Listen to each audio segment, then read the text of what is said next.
Hello everyone. आज कुछ important topic पर वीडियो बनाने जा रहा हूँ। और पिछले कुछ महीनों में जो मैंने वीडियो नहीं बनाया उसमें मुझे काफ़ी क्वेश्चंस आए, उसका एक कम्युलेटिव आंसर या फिर कह सकते हो कि एक कॉमन रिप्लाई के वजह से मैं ये वीडियो बना रहा हूँ, जिसमें बहुत कॉमन से क्वेश्चंस है, सिंपल से क्वेश्चंस है, लेकिन वो एक ऑब्स्टैकल की तरह वर्क कर रहे हैं ट्रेडर्स के लिए और परेशानी का सबब बने पड़े हैं कि क्या वजह है ये आइडेंटिफाई नहीं करते आना, ये भी एक बहुत बड़ा ऑब्स्टेकल होता है ट्रेडिंग करियर में। सो अभी जो टॉपिक मैं डिस्कस करने वाला हूँ उसकी एक लिस्ट बता देता हूँ मैं आपको, मैं क्या क्या पॉइंट्स पर डिस्कशन करने वाला हूँ। तो सबसे पहला पॉइंट है स्विचिंग स्ट्रैटेजी फ्रिक्वेंटली। ये क्यों रॉन्ग है, ये क्यों नहीं करना चाहिए। सेकंड, एनालाइजिंग लूजर्स, ये भी क्यों रॉन्ग है, क्यों हमें हमारे लॉस मेकिंग या stop loss hit trades analyse नहीं करने चाहिए, इस पॉइंट पे भी थोड़ा सा फोकस करूँगा। थर्ड, ये जो बिल्कुल कोई नहीं करता जो हमेशा करना चाहिए, रिपीट योर विनर्स। आपको आपके विनिंग ट्रेड रिपीट करते आने चाहिए। रिपीट योर विनर्स का मीनिंग क्या है ये भी इन डेप्थ में बताऊंगा, और प्रैक्टिस करने का सही तरीका क्या है ये भी हम जानेंगे। और साथ में ये बहुत कॉमन क्वेश्चन मुझे अभी पिछले दिनों से आ रहा है, वो इसलिए आया क्योंकि अभी सेबी ने मार्जिन्स इंक्रीज़ कर दिए हैं, और मार्जिन इंक्रीज़ करने के वजह से स्टॉक में या फ्यूचर्स में इन्वेस्टमेंट के कंपैरिजन में जो रिटर्न परसेंटेज आ रहा है वो लोगों को अच्छा नहीं लग रहा है। जहाँ पर वो 5,000 में बैंक निफ्टी का फ्यूचर खरीद सकते थे और उस पर 100-200 पॉइंट मिलने पर उनको 2,500-5,000 रुपये मिलते, तो उनको लगता 50% रिटर्न कमा लिया या 100% रिटर्न आ गया है। अब वो करने के लिए उनको 2.5 लाख रुपए इन्वेस्ट करने पड़ रहे हैं, या 2 लाख किसी ब्रोकर के पास 1,80,000। और उसमें हो क्या रहा है कि वो 1,80,000 डालने पर जब 5,000 दिखते हैं तो हमें वो 2% 1% लगता है और उसमें मज़ा नहीं आ रहा है। इसीलिए लोगों का ज़्यादा अट्रैक्शन ऑप्शंस की ओर हो गया है, और इसीलिए ये क्वेश्चन बार बार आ रहा था मुझे कि इंडेक्स ट्रेड करना चाहिए या स्टॉक्स ट्रेड करना चाहिए। तो इस पर भी थोड़ा फोकस करने की मैं कोशिश करूँगा। सबसे पहला टॉपिक है स्विचिंग स्ट्रैटेजी फ्रिक्वेंटली। इसका ड्रॉबैक क्या है, हम अगर कोई स्ट्रैटेजी बार बार चेंज कर रहे हैं तो पहली बात तो बार बार स्ट्रैटेजी चेंज हो रही है उसमें एक दो प्रॉब्लम होती है, जिसमें पहली प्रॉब्लम ये है कि हम उस स्ट्रैटेजी को पूरी तरीके से, मतलब एक 100% एक्सटेंट जिसे कहते हैं ना, एक पूरी तरीके से सही या गलत साबित नहीं करते। मतलब वो स्ट्रैटेजी एक तो पूरी तरीके से सही साबित हो जानी चाहिए या वो पूरी तरीके से गलत साबित होनी चाहिए, जिससे हम उसको परमानेंटली उखाड़ फेंक दे अपने दिमाग से। मतलब क्या कि अगर समझो मैंने कोई एक सिस्टम बनाया XYZ, 3 रूल बनाए ABC। अगर कोई स्टॉक या कोई इंडेक्स ABC तीनों रूल को फॉलो कर रहा है तो मैं उसे ट्रेड करूंगा, और इसे ट्रेड करने के बाद अगर मुझे 1 रुपी जा रहा है, लॉस का स्टॉप लॉस है, तो 2 रुपी टारगेट होगा। और ऐसे करके मैं इसके 20 25 30 50 जो भी सैम्पल स्पेस मैंने डिसाइड किया है वो ट्रेड करूंगा और देखूंगा कि इसमें मुझे 50% से ज़्यादा एक्यूरेसी मिल रही है कि नहीं।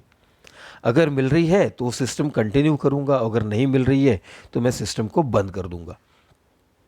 यह है सही तरीका किसी भी स्ट्रेटजी को सही या गलत साबित करने का।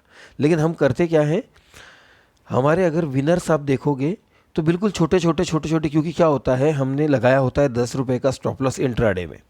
अब रिलायंस जैसे स्टॉक को अगर कोई ट्रेड करे और 10 रुपये का स्टॉप लॉस लगाए, एग्जाम्पल के लिए लेता हूँ मैं रिलायंस, अगर इसको मैं मान लो ये डे हाई ब्रेक कर दिया कल का, मैं यहाँ पर बाय कर रहा हूँ और यहाँ कहीं या फिर कल के डे के लो के नीचे यहाँ पर 20-25 रुपये का स्टॉप लॉस लगा रहा हूँ। अब इन जनरल रिलायंस 20-25 रुपये बड़ी मुश्किल से हाई टू लो मूव करता है। मैं वैसे ही कल का दिन हाई ब्रेक करने पर बाय कर रहा हूँ, उसके बाद वहाँ से 50 रुपये एक्सपेक्ट तो किए ही नहीं जा सकते, और वो कॉमन सेंस उस ट्रेडर के पास भी होता है। वो खुद सोचता है कि ये स्टॉक में मैं ज़्यादा से ज़्यादा 5 रुपये से 10 रुपये की मूवमेंट एक्सपेक्ट कर सकता हूँ, बट बाय कर रहा हूँ 2500 पर, स्टॉप लॉस लगा रहा हूँ 2475, मतलब 25 रुपये का स्टॉप लॉस लगा रहा हूँ। तो क्या मैंने ये 25 रुपये के स्टॉप लॉस पर 5 रुपये से ज़्यादा एक्सपेक्ट करना चाहिए या फिर 25 रुपये पे 50 रुपये का एक्सपेक्टेशन करना चाहिए? ये दो सवाल उसके पास होता है। और वो करता क्या है कि जब उसको उसका एवरेज प्राइस मूवमेंट पता होता है तो वो उसमें कॉम्प्रोमाइज़ करके 5 रुपये का गेन या मैक्सिमम 7 से 10 रुपये का गेन करता है और अपनी पोजीशन बुक कर लेता है। अब ये सिलसिला, एक ट्रेड सही जाता है, दूसरा सही जाता है, तीसरा स्टॉप लेकर जाता है, फिर तीसरा चौथा सही जाता है, पांचवा सही जाता है, छठा सही जाता है, फिर चौथा मतलब सातवां स्टॉप लॉस लेकर जाता है। हर 2 ट्रेड के बाद एक स्टॉप, हर 3 ट्रेड के बाद एक स्टॉप, हर 2 ट्रेड के बाद एक स्टॉप। हो क्या रहा है, 2 ट्रेड में 10 रुपये 15 रुपये कमा रहा हूँ और एक ट्रेड में 25 रुपये दे रहा हूँ। अब ये करता हुआ वो क्या करता है, 10 15 20 25 ट्रेड कर लेता है और सोचता है स्ट्रैटेजी अच्छी नहीं है, कल का हाई ब्रेक वाली स्ट्रैटेजी या कल का लो ब्रेक वाली स्ट्रैटेजी ठीक नहीं है, मुझे स्ट्रैटेजी चेंज करनी चाहिए। बट उसे सही में उसका फॉल्ट पता चला। उसका फॉल्ट तो पहले ही था कि जब उसने डिसाइड कर लिया था कि मैं जाने के लिए 25 रुपये दूंगा और आने के लिए सिर्फ 5 रुपये या 10 रुपये का गेन रखूंगा, वही उसकी हार हो गई थी। और उसने करना क्या चाहिए था? अगर वो ऐसा करता कि 25 रुपये का स्टॉप लॉस है, मैं 50 के पहले टारगेट बुक नहीं करूंगा और 10 ट्रेड करके देखता हूँ, और वो 10 ट्रेड में से मान लो उसके 10 भी गलत जाते हैं और 10 के 10 ट्रेड वो एक शेयर से करता, एटलीस्ट उसे ये तो पता चल जाता कि ये स्ट्रैटेजी वैसे ही बकवास है, मुझे 1 रुपये के सामने 2 रुपये नहीं मिल रहे इस स्ट्रैटेजी में, मतलब 25 रुपये के स्टॉप लॉस के सामने 50 रुपये का मूवमेंट इस स्ट्रैटेजी में नहीं मिल रहा है, और 10 में से 8 बार मैं फेल हो रहा हूँ, एक बार मिला तो मिल रहा है। वो तब लॉजिकली किसी और सिस्टम पे स्विच कर पाता, इसको परमानेंटली अपने दिमाग से डिलीट कर लेता।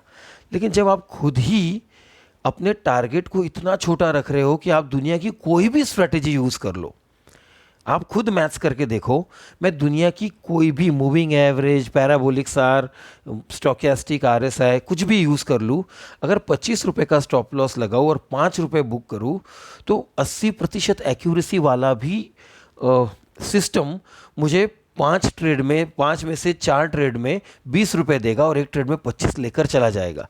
तो 80% ऑफ द टाइम्स राइट आने के बाद भी मुझे लगेगा लॉस क्यों हो रहा है।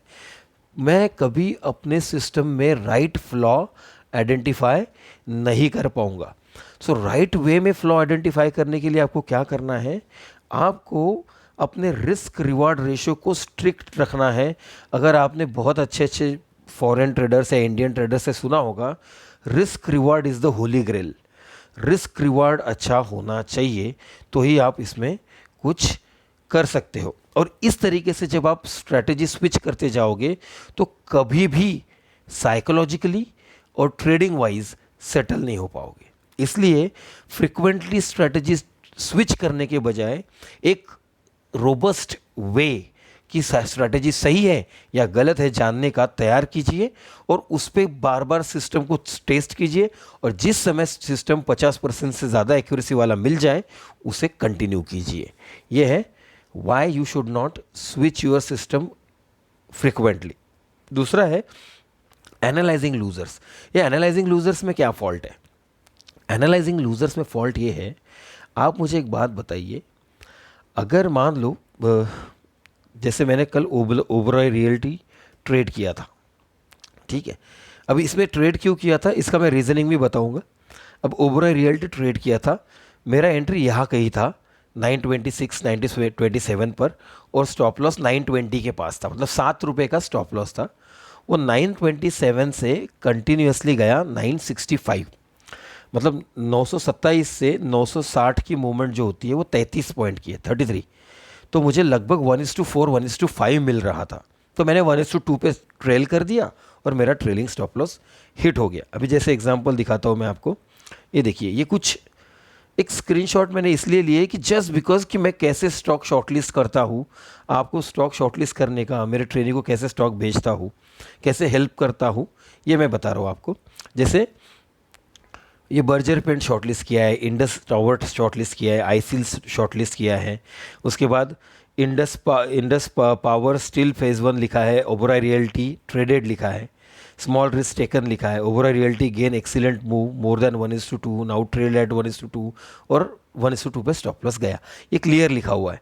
फिर इंडस टावर भी ट्रेड किया, बट अपर सर्किट हिट होने की वजह से मतलब पोस्ट करने के पहले अपर सर्किट हिट हो गया, इसलिए उसको मैंने पोस्ट नहीं किया मेरे ट्रेडिंग्स को, ये लिखा हुआ है, ठीक है। ऐसे ही दूसरा देखिए, 23 सितंबर को भी ओबेरॉय रियल्टी ट्रेड किया था, उसमें भी जैकपॉट ट्रेड मिला और एक्सीलेंट मूव मिला था, उस दिन का भी मैं आपको चार्ट दिखाऊंगा। और दूसरा टाटा एमडीवीआर भी एक अच्छा ट्रेड आया था जो मैंने स्किप कर दिया था, क्योंकि ओबेरॉय रियल्टी में मुझे इतना अच्छा ट्रेड मिला कि मुझे लगा कि दूसरे ट्रेड को अगर मैं इतने जल्दी से, देखिएगा आप, तो मैं ओबेरॉय रियल्टी से निकला हूँ 154 के आसपास, 154 के आसपास, और 233 में ये ट्रेड मिल रहा है, तो मुझे लगा कि ओवर ट्रेडिंग ना हो जाए, इसलिए मैंने अवॉइड किया। क्योंकि अगर आप एक कंटिन्यू यूट्यूब पर अच्छे वीडियोस देखते हो प्रॉफिटेबल ट्रेडर्स के, या जो पोस्ट करते हैं वीडियोस उनके, तो आप देखोगे उनका एक ट्रेंड देखिएगा, नोट कीजिएगा, एक ट्रेड है, वो दिन में केवल एक ट्रेड करते हैं। सोचो आप, कोई लाख रुपए प्रॉफिट कर रहा है, कोई 50 लाख रुपए प्रॉफिट कर रहा है, कोई 10,000 रुपये, कोई 50,000 रुपये, बट दिन में केवल एक ट्रेड करके। उससे क्या हो रहा है, जब इंसान सोचता है कि मैं 10 ट्रेड में हज़ार हज़ार कमाऊं, तो वो एक ट्रेड तो सही कर लेता है, पूरे फोकस से करता है, बाकी उसके 9 ट्रेड कॉम्प्रोमाइज होते हैं। कैसे? पहला ट्रेड सही आया, ओवर कॉन्फिडेंस में, चलो ये भी सही लग रहा है, चलो इसमें एक कुछ नहीं है, थोड़ा सा एक दो स्टेप फॉलो नहीं हो रहा है, चलो ये भी ट्रेड कर लेते हैं। और अगर पहला ट्रेड गलत गया, अरे इसका लॉस कवर करना है, फिर से दूसरा ट्रेड, अरे इसका भी लॉस कवर करना है, फिर से तीसरा ट्रेड, ये साइकोलॉजी बन जाती है। लेकिन जब ट्रेडर 9-15 को सिस्टम के सामने बैठता ही इसलिए है कि मैं आज केवल एक ट्रेड करूंगा, तो उसका फोकस इतना स्ट्रांग हो जाता है, वो इतना स्ट्रांगली फोकस करता है चार्ट पर या उसके जो भी रूल्स है उस पर, कि वो कहीं पे भी छोटा सा भी कॉम्प्रोमाइज़ नहीं करता, और इस वजह से उसका वो एक पर्टिकुलर ट्रेड बहुत अच्छे से एक्सीलेंटली निकाल पाता है। तीसरा भी एक ट्रेड बता रहा हूँ आपको, ऐसे ही, मतलब जैसे एग्जांपल, ये तिरुमल केमिकल हमने ट्रेड किया था, इसमें भी 1:2 क्विकली मिला था। अब इसमें मैं आपको ये क्यों बता रहा हूँ, तो सबसे पहले देखिएगा, आपको दिखेगा इस पर्टिकुलर स्टॉक में, ओबेरॉय रियल्टी में, इस दिन मैंने यहाँ एंट्री की थी, यहाँ से मुझे जैकपॉट मूव मिला, मेरा ट्रेलिंग स्टॉप लॉस यहाँ हिट हुआ था, यहाँ कहीं, और दूसरे दिन में भी इसमें ट्रेड मिला। लेकिन अगर आप कंपेयर करो 1, 2, 3 और ये 2 दिन, क्या फ़र्क दिख रहा है आपको? ये 4 दिन में नीचे कुछ भी वॉल्यूम नहीं है, और जिस दिन किसी स्टॉक में कुछ भी वॉल्यूम नहीं आएगा, तो क्या वो स्टॉक सिग्निफिकेंट मूव कर पाएगा? नहीं कर पाएगा। और वो अगर सिग्निफिकेंट मूव नहीं करेगा, तो क्या मुझे 1:2 मिल पाएगा? नहीं मिलेगा। अगर मुझे 1:2 नहीं मिलेगा, तो वो रिलायंस का भी मैंने थोड़ी देर पहले जो एग्जांपल दिया था, वो किस लिए दिया था, अब आपको समझेगा। तो मैं रिलायंस जैसे 25 रुपये का स्टॉप लॉस और 5 रुपये का टारगेट वाली सिचुएशन में हमेशा पड़ जाऊंगा। जैसे अगर मैं ओवर रिलेटेड ट्रेड कर रहा हूँ, तो मैं 15 रुपये का स्टॉप लॉस लगाऊंगा, कल का हाई ब्रेक हुआ 734 का एंट्री, कल का लो 707 का स्टॉप लॉस, 20-25 रुपये का स्टॉप लॉस लगाऊंगा और 4-5 रुपये बुक करके जाऊंगा। ऐसे में मेरे 4 ट्रेड भी सही आएंगे, एक गलत जाएगा तो भी मुझे कभी प्रॉफिट नहीं होगा। और हमारा मोटिव क्या है, ध्यान से समझना। एज अ ट्रेडर हमें क्या, जैसे हमने ये पॉइंट देखा एनालाइजिंग लूजर, उसका मैं आपको एक रूल बता रहा हूँ क्या है यहाँ पर। अभी अगर मान लो ओवरऑल रियल्टी ऊपर ना जाते हुए नीचे के आके मेरा स्टॉप लॉस हिट करता, अगर मेरा स्टॉप लॉस हिट करता, तो क्या मैंने इस स्टॉक को कल एनालाइज करना चाहिए? ये सवाल है। एनालाइजिंग लूजर्स में क्या फॉल्ट है वो बता रहा हूँ मैं आपको। तो मैंने इसको क्यों एनालाइज नहीं करना चाहिए ये बता रहा हूँ।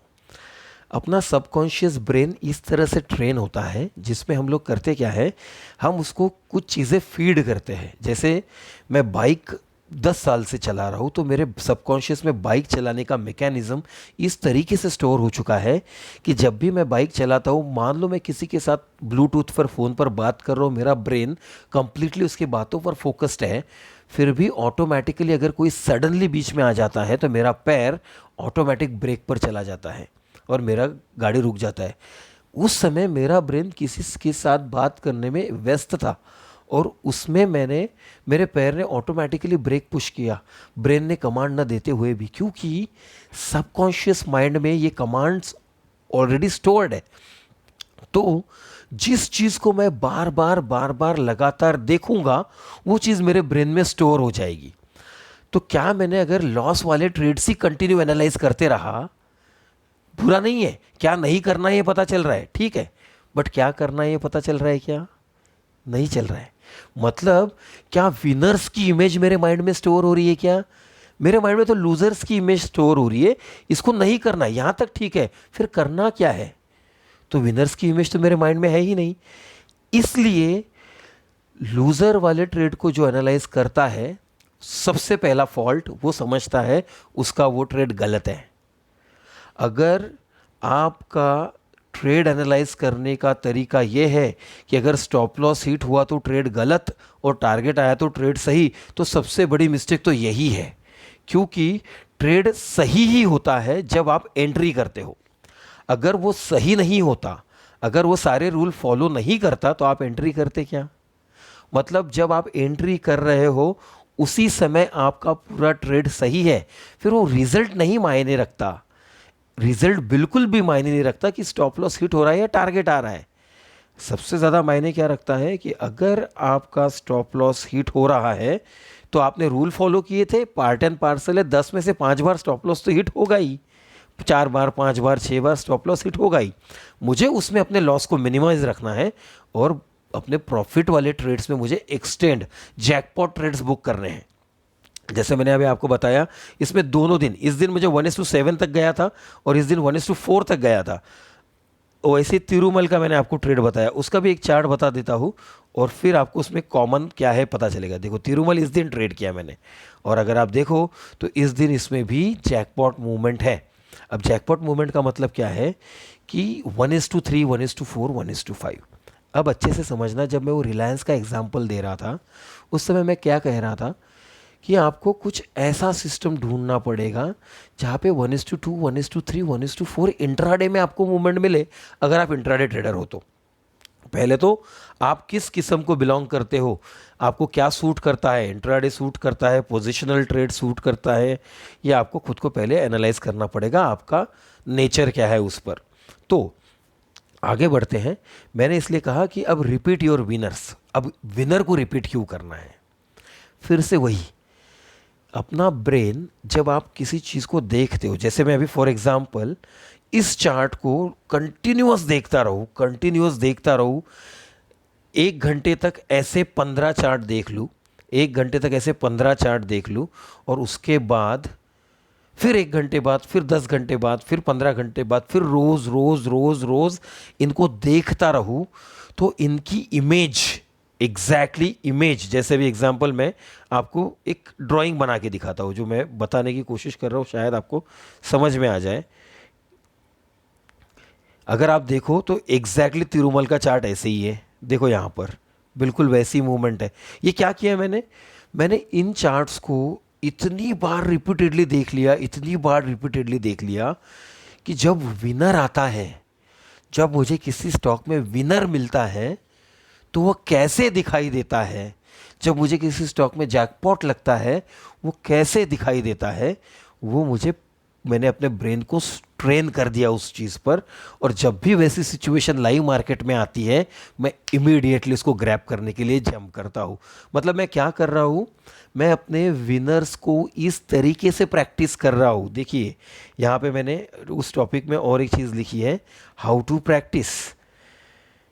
देखिए, रिपीट योर विनर्स के बाद देखा है right way to practise. So what is the right way? जितने भी आपके प्रीवियस जैकपॉट ट्रेड्स हैं, आपके रूल तो आपको पता होने ही चाहिए। मैं ये नहीं बोल रहा हूँ कि रूल भूल जाने हैं, रूल तो पता ही होने चाहिए स्ट्रेटेजी के साथ में। मान लो 50, 100, 60, 200 चार्ट्स आपके पास ऑलरेडी, जहाँ पर आपको जैकपॉट लगा था, मतलब इंट्राडे में ट्रेड किया, 20 रुपये का स्टॉप लॉस लगाया, स्टॉक 100 रुपये मूव कर गया, उस स्टॉक का चार्ट आपके पास एक फोल्डर में, जैसे ये देखो यहाँ पर मेरे पास चार्ट स्टडी नाम का फोल्डर है, बैंक निफ्टी नाम का फोल्डर है। इन फोल्डर्स पे मैंने वो चार्ट्स स्टोर करके रखे हैं जो चार्ट्स में मुझे जैकपॉट लगे थे। अब मैं करता क्या हूँ, रोज़ सुबह 8 से 9 या 8:30 से 9:15 तक उन सारे जैकपॉट की इमेजेस रिपीटेडली, कंसिस्टेंटली, कंटिन्यूसली देखता रहता हूँ। एक स्क्रीन है मेरे सामने, 55 इंच का टेलीविज़न लगाया है। स्मार्ट टीवी होने की वजह से उसमें अगर आप पेन ड्राइव फिट कर दो तो आप उसके इमेजेस का एक प्रेजेंटेशन प्ले कर सकते हो। उसमें भी 50-100 परफेक्ट सेटअप की इमेजेस डाल रखी है और वो कंटिन्यू प्ले होती है स्लाइड शो की तरह। तो होता क्या है, लाइव मार्केट में भी जब मुझे कोई सेटअप नहीं मिल रहा है, मेरे स्टॉक में सिर्फ फेज़ 1 चल रहा है, तो वो जो स्लाइड शो चल रहा है पीछे, वो स्लाइड शो मुझे वो चार्ट्स दिखाते रहता है। क्या कर रहा हूँ मैं अपने ब्रेन को जैकपॉट इमेजेस भूलने ही नहीं दे रहा हूँ। मैं अपने ब्रेन को कंसिस्टेंटली खाना खिला रहा हूँ जैकपॉट इमेजेस का। वो इमेजेस कंसिस्टेंटली फीड कर रहा हूँ। उससे हो क्या रहा है, ब्रेन इतना ज़्यादा ट्रेन हो रहा है उस चीज़ में, इतना ज़्यादा ट्रेन हो रहा है कि जब मुझे वो सिचुएशन लाइव मार्केट में मिल जाए तो मैं उसको कतई मिस ना करूँ, या उसको लेट एंट्री ना करूं, या उसको जैकपॉट समझ के ट्रेड करूं। मतलब जैकपॉट समझ के ट्रेड करूं का क्या मीनिंग है, अगर मैं किसी चीज़ को जैकपॉट समझ के ट्रेड करूंगा और उसमें अगर मेरा 10 रुपए का स्टॉप लॉस आएगा, तो क्या मैं 2 रुपये, 4 रुपये, 5 रुपये, 7 रुपये ऐसे चिल्लर में एग्जिट करने की कोशिश भी करूंगा? क्योंकि मैंने अपने ब्रेन को फीड कर दिया है ये जैकपॉट ट्रेड है, 10 रुपये का स्टॉप लॉस है, 30-40 रुपये तो लेने ही लेने हैं। अगर मैं इस तरीके से अपने ब्रेन को ट्रेन करता जाऊंगा तो देर सवेर over a period of 4 months, 5 months, 6 months, 1 year, किसी को ज़्यादा टाइम लगता है, किसी का ब्रेन बहुत स्ट्रांग होता है तो उसको, क्योंकि वो मिस्टेक समझ जाता है क्विकली और मिस्टेक अवॉइड कर देता है, तो वो फास्ट लर्न करता है। कोई कोई लोग अपनी मिस्टेक को समझने के बाद भी छोड़ नहीं पाते बुरी आदत को, और वो उसी चीज़ में बार बार ट्रेड करते रहते हैं, उनको थोड़ा लंबा समय लगता है। लेकिन क्या दोस्तों आपको लगता है, आप दुनिया के किसी भी बेस्ट ट्रेडर से ट्रेनिंग लो, कितने भी बेस्ट, वो करोड़ों का ट्रेड कर रहा है या उसको करोड़ों का प्रॉफिट हो रहा है, हर हफ्ते में करोड़ रुपए बना रहा है, ठीक है, क्या आप उसको कॉपी कर पाओगे? अगर आपके उसकी, वो क्यों कर पा रहा है वो, क्योंकि उसके ब्रेन को 1 साल, 2 साल, 3 साल का रिपीटेशन की आदत है। उसको वो जब वो ट्रेड लेता है तो उसे पता है कि मैंने बैंक निफ्टी में ट्रेड किया है, 300 पॉइंट का स्टॉप लॉस है, 1000 पॉइंट की मूवमेंट लेनी ही लेनी है, ये उसके ब्रेन को पता है। आपने उससे सिर्फ ट्रेनिंग लिया है, मतलब you just understood the system what he use, वो क्या सिस्टम यूज करता है वो आपने सिर्फ समझ लिया है। क्या आप उसको कॉपी कर पाओगे? क्या आपका ब्रेन इतना स्ट्रांग बन चुका है, 1000 पॉइंट तक वेट कर पाएगा? 25 रुपए के स्टॉक में 5 रुपए वेट नहीं होता, बैंक निफ्टी में 1000 पॉइंट वेट हो पाएगा? मतलब क्या हुआ, डिफरेंस सिर्फ इतना है, जिसने आपको सिखाया उसका ब्रेन ट्रेन है, जैसे ही ट्रेड करता है वो अपने ब्रेन को समझा चुका है इसमें सिर्फ 10 रुपए देने हैं, नहीं तो इससे 30 और 40 रुपए लेने हैं। वो अपने ब्रेन को ट्रेन कर चुका है। क्या आप ट्रेन कर चुके हो? मतलब क्या हुआ कि सीखते ही दूसरे दिन से मैं प्रॉफिटेबल ट्रेड कर पाऊंगा, ये जो कॉन्सेप्ट माइंड में चिपका हुआ है, सबसे पहले इसको डिलीट कर दो। सीखो, जिससे मन करा उससे सीखो, यूट्यूब से सीख लो, बुक से सीखो, बट पहले उसको, जैसे मैंने पहले एग्जाम्पल में बताया, टेस्ट करो कि सही है स्ट्रैटेजी या गलत है, 1:2 कंसिस्टेंट दे रही है क्या, जैकपॉट ट्रेड्स दे रही है क्या। अब मैं क्या करता हूँ, मैं आपको मेरा शॉर्टकट सिस्टम में बताता हूँ। मैं केवल उन स्टॉक में ट्रेड करता हूँ, अच्छे से समझ, मैं केवल उन स्टॉक में ट्रेड करता हूँ जिन स्टॉक में एक्सेप्शनल से वेरी एक्सेप्शनल वॉल्यूम है, एक्सेप्शनल से हाईली एक्सेप्शनल वॉल्यूम है। क्यों? क्योंकि अगर अभी तक आपको समझ नहीं आया है तो शॉर्टकट में, अभी इतने वीडियो में मैं बता चुका हूँ ये चीज़, इम्बैलेंस, लेकिन अगर अभी तक नहीं समझ आई है तो फिर ज़्यादा एक्सप्लेन करने की ज़रूरत नहीं, लेकिन इतना ही बताता हूँ। स्टॉक मार्केट में प्राइस किसी इंडिकेटर ऑसिलेटर से नहीं हिलती। स्टॉक मार्केट में प्राइस सिर्फ प्राइस का चार्ट देखने से नहीं हिलती। स्टॉक मार्केट में प्राइस हिलती है आप मेरे जैसे लोग जब ट्रेड करते हैं। तो अगर कोई एक साइड ट्रेडिंग की बहुत स्ट्रांग है, मतलब बायर साइड स्ट्रांग है या तो सेलर साइड स्ट्रांग है, और उसके अपोजिट साइड वीक है, तो जो स्ट्रांग साइड है उसको कंप्लीट क्वांटिटी नज़दीक पास एक रेट में नहीं मिलेगी और उसे मल्टीपल रेट्स पे खरीदना पड़ेगा, तो बड़ी मूवमेंट आती है। जैसे यहाँ ओबेरॉय तिरुमल, इसमें देखेंगे हम लोग, देखिए पूरा चार्ट देखिए, डेली चार्ट लगाया है मैंने। जब जब कोई वॉल्यूम नहीं है तो छोटी कैंडल्स बन रही है, जब जब ह्यूज वॉल्यूम है तो कैंडल के साइज देखिए क्या है। तो आप खुद सोचिए, जिस दिन बड़ी मूवमेंट हो रही है उस दिन ट्रेड करने से प्रॉफिट होगा, बड़ा रिस्क रिवॉर्ड मिलेगा, या जिस दिन कोई मूवमेंट नहीं हो रही उस दिन ट्रेड करने से रिस्क रिवॉर्ड मिलेगा। आपका खुद का माइंड लगाइए, सोचिए, और गलतियां रेक्टिफाई नहीं करोगे। फ्रीक्वेंट ट्रेडिंग, दिन में 10 ट्रेड हो रहे हैं, दिन में 15 ट्रेड हो रहे हैं, एक ट्रेड पैसा दे रहा है, 10 लेके जा रहे हैं, और बाद में शाम में हम अपने आप को समझाते हैं मुझे पता था वही सही ट्रेड है, बाकी तो मैंने ज़बरदस्ती की। क्यों? मतलब आप अभी तक कॉन्फिडेंट नहीं हो अपने सिस्टम के बारे में, क्योंकि गलती ये हो रही है, रोज़ बैठ के हम हमारे गलत ट्रेड छान रहे हैं। हमें तो सिर्फ विनर के इमेजेस माइंड में डालने हैं। जिसने जिसने जैकपॉट मूवमेंट की उसका चार्ट इतना घूरो कि वो अपना नेचर बन जाए, वो इस तरह पेस्ट हो जाए कि फ्यूचर में अगर वो चार्ट फिर से रिपीट हो तो आप उसको आराम से ट्रेड कर पाओ। मैं बैंक निफ्टी का एक एग्जांपल देता हूँ। अभी किसी ट्रेडर, मतलब ट्रेडर के बारे में बता रहा हूँ। जैसे मुझे ये ट्रेंड लाइन वगैरह समझ नहीं आती, फिर भी मैं आपको एक छोटा सा एग्जांपल दे रहा हूँ। कोई ट्रेडर ना ऐसे ट्रेंड लाइन प्लॉट करता है और बोलता है कि इस तरीके से ब्रेक हुआ तो ट्रेड करना चाहिए। पहले मैं यहाँ एक ट्रेंड लाइन प्लॉट करता हूँ, ठीक है, ये एक ट्रेंड लाइन है, और एक ट्रेंड लाइन प्लॉट करता हूँ जो कि ये एक ट्रेंड लाइन है। अब अगर कोई ट्रेडर कंसिस्टेंटली वो ट्रेंड लाइन को टच करने वाले जगह पर ब्रेक होने के बाद बैंक निफ्टी बाय करके लंबे मूवमेंट के लिए उसने पोजिशनल वेट किया होगा तो वो ट्रेडर है। दूसरा, जब ये वापस इस ट्रेंड लाइन के सपोर्ट पे आता है तो किस तरीके से बाउंस होता है तो वो और ऊपर जाता है, ये जिसने स्टडी किया होगा और इसी इमेजेस को माइंड में स्टोर किया होगा तो उसने यहाँ पर ट्रेड किया होगा। तीसरा, यहाँ पर इसका ब्रेक देखो, इस जगह का ट्रेंड लाइन ब्रेक देखो और इस जगह का ट्रेंड लाइन ब्रेक देखो, दोनों में समानता यह है, यहाँ पे भी स्ट्रांगली ब्रेक हुआ है, यहाँ पर भी स्ट्रांगली ब्रेक हुआ है। जिसने ये समानता देखी होगी और ये इमेजेस अपने माइंड में स्टोर कर लिए होंगे, वो बंदा कंसिस्टेंटली इस चीज़ को ट्रेड कर रहा होगा, ये मेरी आपको गारंटी है। मतलब हुआ क्या कि उसने क्या किया, उसने जो लूज़ किए उसको तो छोड़ दिया, जो ट्रेड में लॉस हुआ उसको छोड़ दिया, लेकिन जो उसके कंसिस्टेंट विनर्स है उसके इमेजेस उठा उठा के कॉपी कर करके स्टडी कर करके, जैसे एग्जांपल और एक ट्रेंड लाइन दिखा देता हूँ आपको। जैसे किसी ने यहाँ पर ट्रेंड लाइन प्लॉट की होगी यहाँ पर, और सोचा होगा जस्ट ब्रेक हुआ तो ट्रेड नहीं करूँगा, स्ट्रॉन्ग ब्रेक हुआ तो ट्रेड करूँगा। अगर ऐसा सोचा होगा और स्ट्रॉन्ग ब्रेक होने की वजह से ट्रेड किया होगा तो उसको यहाँ विनर मिला है 100%।